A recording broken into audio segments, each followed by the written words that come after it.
Popolo di Mister Topolini, mi accingo a fare l'ultima intervista di questa 10ª edizione. Sono proprio contento, io sono Mister Rocco, tu sei?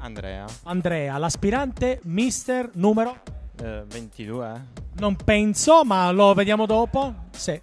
Allora, lo vedremo in sottoimpressione. Allora, Andrea, quanti anni hai? Io ne ho 22. 22 anni, sei giovane, dove sei? Udine, ma sono originario della Puglia, Brindisi. Brindisi, come direbbe un mio amico con l'F così, di Brindisi. Ok. Ok, Brindisi, vivi a Udine, cosa fai a Udine? Sei uno studente? Studio geologia a Trieste. Sono stato a Trieste fino all'anno scorso, mi mancano gli ultimi esami e mi laureo. Addirittura? Sì. Tac.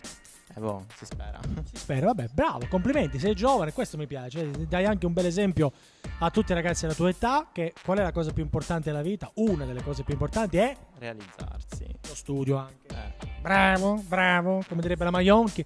Allora, senti, nel tempo libero, a parte lo studio, che hai studiato tantissimo, cosa fai? Sport? Hai qualche hobby?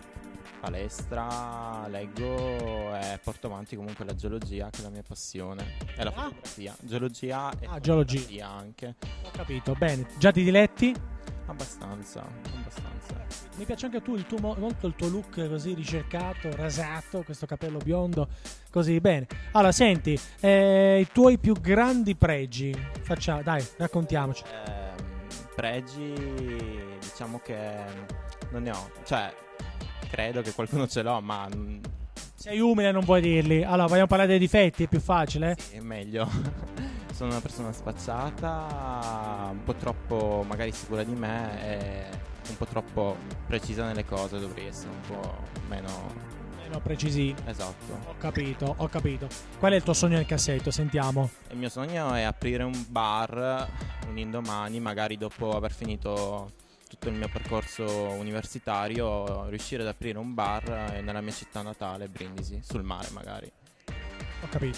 È strano, studi tanto e poi vai a aprire un bar? No, perché studiare è una mia passione, però comunque come attività, come lavoro, il bar ho lavorato in passato ed è un'attività. Mi piace stare comunque a contatto con la gente. Sì. Ho capito, è interessante, vai, una vita variopinta. Esatto. Ho capito, vabbè, ben arrivato.